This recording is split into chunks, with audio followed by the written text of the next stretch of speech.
Judges 9. Abimelech, son of Jerubbaal, went to his mother's brothers in Shechem and said to them and to all his mother's clan, Ask all the citizens of Shechem, which is better for you, to have all 70 of Jerubbaal's sons rule over you, or just one man? Remember, I am your flesh and blood. When the brothers repeated all this to the citizens of Shechem, they were inclined to follow Abimelech, for they said, He is related to us.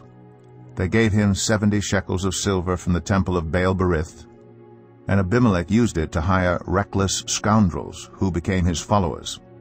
He went to his father's home in Ophrah, and on one stone murdered his 70 brothers, the sons of Jerubbaal. But Jotham, the youngest son of Jerubbaal, escaped by hiding. Then all the citizens of Shechem and Beth-Millo gathered beside the great tree at the pillar in Shechem to crown Abimelech king. When Jotham was told about this, he climbed up on the top of Mount Gerizim and shouted to them, Listen to me, citizens of Shechem, so that God may listen to you. One day the trees went out to anoint a king for themselves. They said to the olive tree, Be our king. But the olive tree answered, Should I give up my oil by which both gods and humans are honored, to hold sway over the trees? Next the trees said to the fig tree, Come and be our king. But the fig tree replied, Should I give up my fruit, so good and sweet, to hold sway over the trees? Then the trees said to the vine, Come and be our king. But the vine answered, Should I give up my wine, which cheers both gods and humans, to hold sway over the trees? Finally all the trees said to the thorn bush, Come and be our king. The thorn bush said to the trees, If you really want to anoint me king over you, come and take refuge in my shade. But if not, then let fire come out of the thorn bush and consume the cedars of Lebanon. Have you acted honorably and in good faith by making Abimelech king? Have you been fair to Jerubbaal and his family? Have you treated him as he deserves?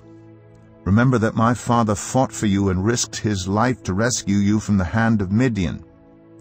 But today you have revolted against my father's family. You have murdered his 70 sons on a single stone and have made Abimelech, the son of his female slave, king over the citizens of Shechem because he is related to you.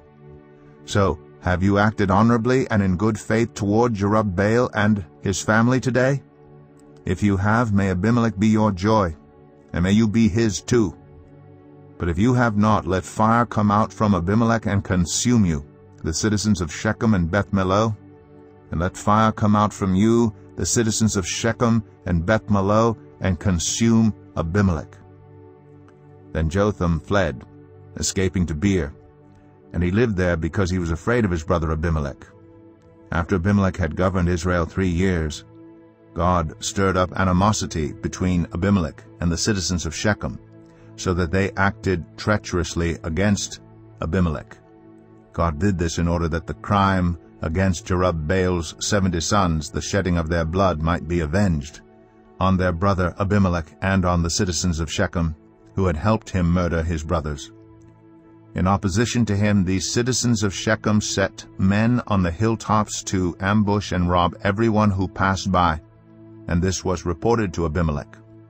Now Gaal, son of Ebed, moved with his clan into Shechem, and its citizens put their confidence in him. After they had gone out into the fields and gathered the grapes and trodden them, they held a festival in the temple of their God.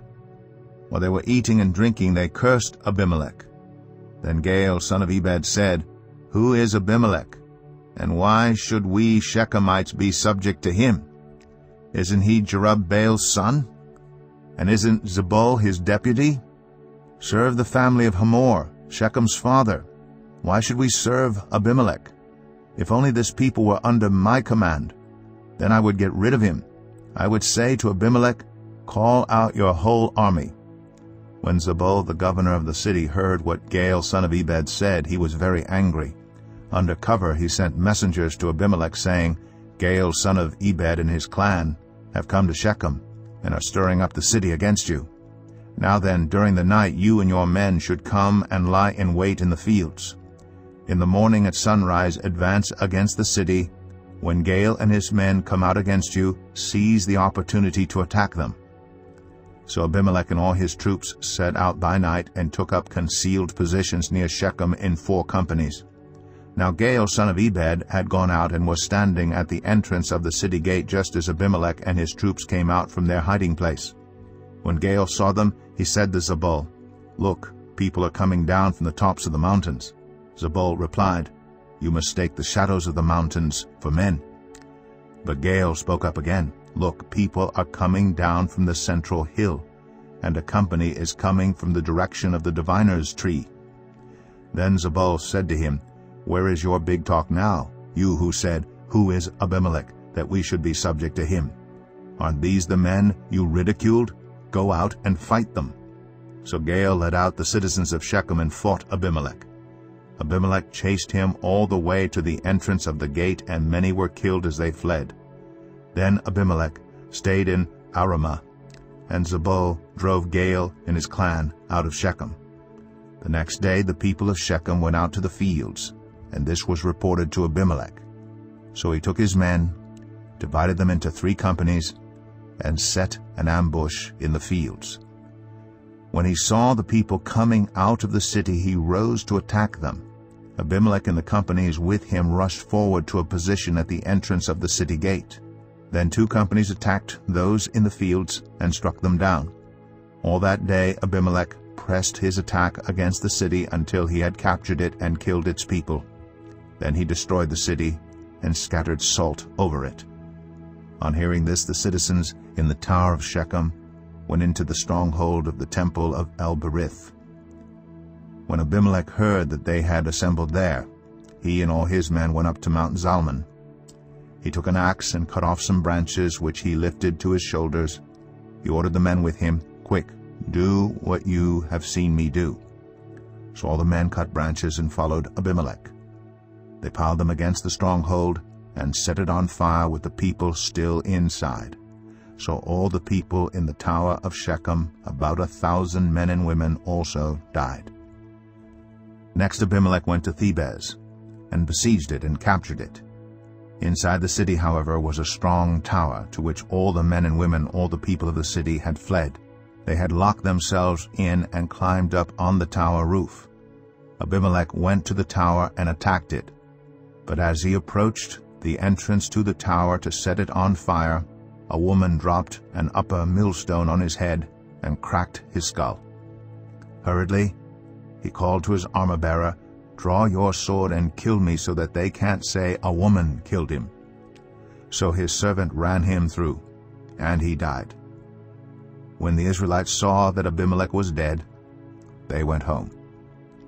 Thus God repaid the wickedness that Abimelech had done to his father by murdering his 70 brothers. God also made the people of Shechem pay for all their wickedness. The curse of Jotham, son of Jerubbaal, came on them.